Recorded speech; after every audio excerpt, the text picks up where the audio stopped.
कभी कभी पीरियड्स के बारे में बात करना शर्मनाक लग सकता है, लेकिन याद रखें, पीरियड्स सामान्य हैं।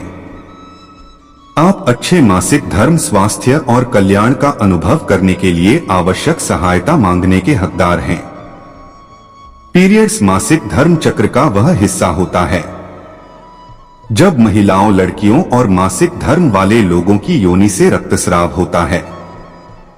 अधिकांश लोगों के लिए यह लगभग हर 28 दिन में होता है, लेकिन इससे पहले या बाद में मासिक धर्म शुरू होना आम बात है। यह आपके चक्र के 24वें दिन से 38वें दिन तक हो सकता है। पीरियड्स लगभग 4 से 8 दिनों तक चलते हैं। पीरियड्स 4 से 8 दिनों के बीच कुछ भी रह सकते हैं, लेकिन आमतौर पर लगभग 5 दिनों तक चलते हैं। पहले 2 दिनों में रक्तस्राव सबसे अधिक होता है, लेकिन हर कोई अलग होता है। जब आपका मासिक धर्म अपने चरम पर होगा तो रक्त लाल होगा। हल्के दिनों में यह गुलाबी, भूरा या काला हो सकता है। आपकी माहवारी के दौरान आपका लगभग 5 से 12 चम्मच खून बह जाएगा। हालांकि कुछ महिलाओं को इससे भी अधिक भारी रक्तस्राव होता है। लड़कियों में यौवन शुरू होने की औसत आयु 11 वर्ष है, लेकिन यह पहले या बाद में भी हो सकती है। पीरियड्स आमतौर पर 12 साल की उम्र में शुरू होते हैं। कुछ लड़कियों में यह बाद में शुरू होते हैं और कुछ में पहले। हर कोई अलग होता है। शुरुआत के लिए मासिक धर्म हर महीने नहीं हो सकता है, लेकिन लगभग 16 से 18 वर्ष की उम्र में मासिक धर्म वाले अधिकांश लोगों को पता चलेगा कि उनके मासिक धर्म नियमित हैं। कैलेंडर, डायरी या ऐप का उपयोग करके अपने मासिक धर्म की तारीखों और लक्षणों को नोट करना सहायक हो सकता है। इससे आपको यह जानने में मदद मिल सकती है कि आपको कब मासिक धर्म आने वाला है और आपके पास मासिक धर्म संबंधी उत्पाद मौजूद रहेंगे। यदि आपकी माहवारी 16 साल की उम्र तक शुरू नहीं हुई है, तो यह पता लगाने के लिए अपने डॉक्टर से मिलना एक अच्छा विचार है कि ऐसा अभी तक क्यों नहीं हुआ है। हालांकि मासिक धर्म शुरू होने में देरी आमतौर पर चिंता की कोई बात नहीं है। हर किसी को मासिक धर्म अलग तरह से अनुभव होता है, लेकिन यह जानना महत्वपूर्ण है कि क्या सामान्य नहीं है।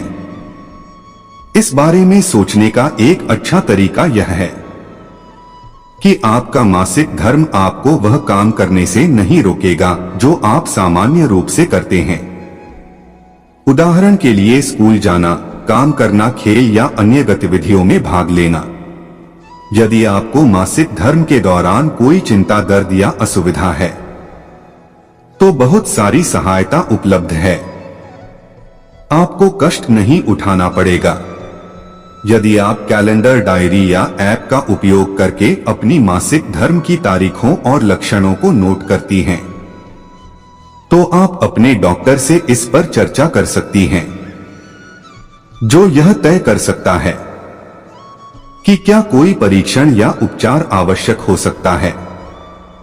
यदि आप अपने डॉक्टर से मिल रहे हैं, तो पहले से विचार करने के लिए कुछ उपयोगी जानकारी है। आपकी आखिरी माहवारी का पहला दिन जब यह शुरू हुआ, आपकी अवधि आमतौर पर कितने दिनों तक चलती है? आपके मासिक धर्म के बीच सबसे कम समय क्या था? एक मासिक धर्म के पहले दिन से अगले मासिक धर्म के पहले दिन तक आपके मासिक धर्म के बीच सबसे लंबा समय क्या था?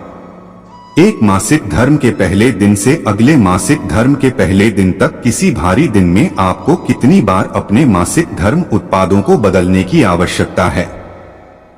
यदि आपकी उम्र 25 वर्ष से अधिक है, जब आपका अंतिम स्मीयर परीक्षण हुआ था, यदि आपके डॉक्टर को लगता है कि कोई स्वास्थ्य स्थिति आपके लक्षणों का कारण हो सकती है, तो आपका डॉक्टर आपसे इस बारे में बात करेगा और क्या किसी परीक्षण या उपचार की आवश्यकता हो सकती है।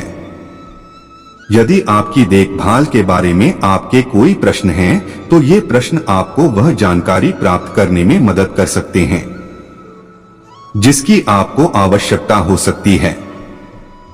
बहुत से लोगों को मासिक धर्म के दौरान दर्द का अनुभव होता है। यह हल्की दर्द भरी ऐंठन से लेकर तीव्र दर्द तक कुछ भी हो सकता है जो असहनीय लगता है और आसानी से दूर नहीं किया जा सकता है। कुछ लोगों को अनियमित मासिक धर्म का अनुभव हो सकता है जो हर महीने नहीं आता है। ऐसा अक्सर तब होता है जब लड़कियों को मासिक धर्म शुरू हो जाता है, लेकिन यह तनाव कुछ स्वास्थ्य स्थितियों या गर्भावस्था जैसी चीजों के कारण भी हो सकता है। आपका मासिक धर्म शुरू हो गया है, लेकिन कुछ समय से 3 से 6 महीने नहीं हुआ है। आपके मासिक धर्म के बीच सेक्स के बाद या रजोनिवृत्ति के बाद रक्तस्राव। अपने मासिक धर्म के साथ अन्य अनियमितताओं का अनुभव करें। उदाहरण के लिए, आपके मासिक धर्म के बीच के दिनों की संख्या बदलती रहती है, या आपके मासिक धर्म एक साथ करीब आ रहे हैं या सामान्य से अधिक दूर आ रहे हैं। हर महीने पीरियड्स आने में लेट हो रहा है, तो इसके कुछ सीरियस कारण भी हो सकते हैं। ऐसे में वक्त रहते इलाज करवाना बेहद जरूरी है, क्योंकि यह कोई नॉर्मल प्रॉब्लम तो है नहीं है। कभी कभार पीरियड्स की डेट्स इधर उधर हो सकते हैं। ऐसे में कुछ लोग तो काफी ज्यादा चिंता में आ जाते हैं, लेकिन आपको चिंता करने की जरूरत नहीं, बल्कि इसके पीछे कई कारण हो सकते हैं।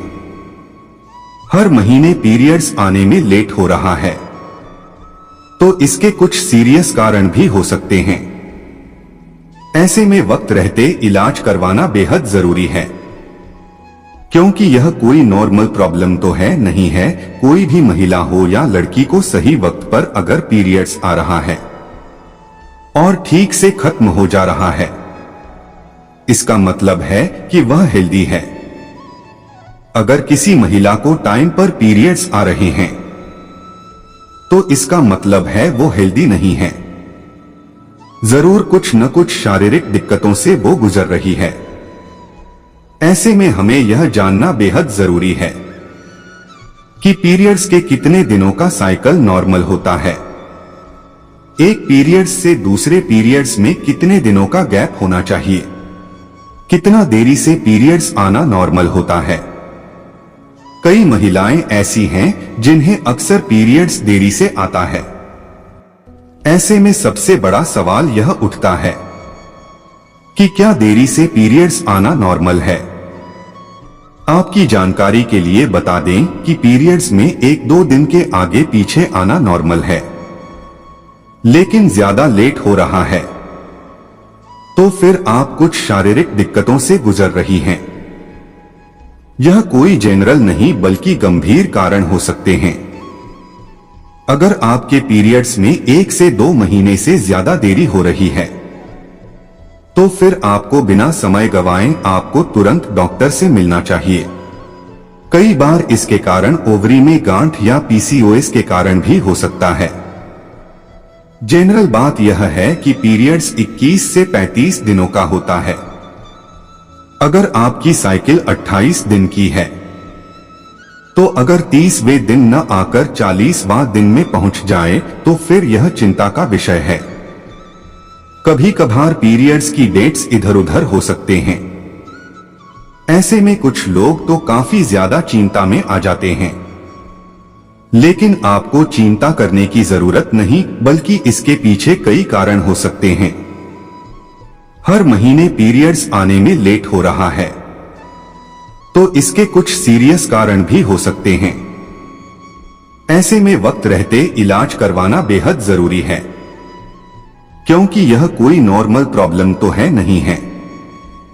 कोई भी महिला हो या लड़की को सही वक्त पर अगर पीरियड्स आ रहा है और ठीक से खत्म हो जा रहा है, इसका मतलब है कि वह हेल्दी है। अगर किसी महिला को टाइम पर पीरियड्स आ रहे हैं, तो इसका मतलब है वो हेल्दी नहीं है।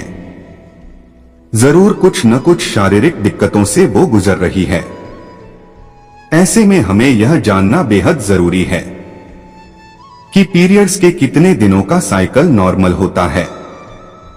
एक पीरियड्स से दूसरे पीरियड्स में कितने दिनों का गैप होना चाहिए। कितना देरी से पीरियड्स आना नॉर्मल होता है। कई महिलाएं ऐसी हैं जिन्हें अक्सर पीरियड्स देरी से आता है। ऐसे में सबसे बड़ा सवाल यह उठता है कि क्या देरी से पीरियड्स आना नॉर्मल है। आपकी जानकारी के लिए बता दें कि पीरियड्स में 1-2 दिन के आगे पीछे आना नॉर्मल है, लेकिन ज्यादा लेट हो रहा है तो फिर आप कुछ शारीरिक दिक्कतों से गुजर रही हैं। यह कोई जनरल नहीं बल्कि गंभीर कारण हो सकते हैं। अगर आपके पीरियड्स में 1 से 2 महीने से ज्यादा देरी हो रही है तो फिर आपको बिना समय गंवाए आपको तुरंत डॉक्टर से मिलना चाहिए। कई बार इसके कारण ओवरी में गांठ या पीसीओएस के कारण भी हो सकता है। जनरल बात यह है कि पीरियड्स 21 से 35 दिनों का होता है। अगर आपकी साइकिल 28 दिन की है तो अगर 30वें दिन न आकर 40वां दिन में पहुंच जाए तो फिर यह चिंता का विषय है। गर्भ निरोधक गोलियां, अगर आप रेगुलर गर्भ निरोधक गोलियों खा रही हैं तो इसकी वजह से भी आपको पीरियड्स आने में देरी हो सकती है, क्योंकि गर्भ निरोधक गोलियां खाने से प्रोजेस्टिन और एस्ट्रोजन नाम के हार्मोन रिलीज होते हैं, जिसकी वजह से ओवरीज एग रिलीज करती है। जब आप पिल्स खाना बंद कर देती हैं तो पीरियड्स साइकिल को वापस से नॉर्मल होने में 6 से 7 महीने का वक्त लग जाता है। आपकी जानकारी के लिए बता दें कि गर्भनिरोधक पिल्स ज्यादा नहीं खाना चाहिए।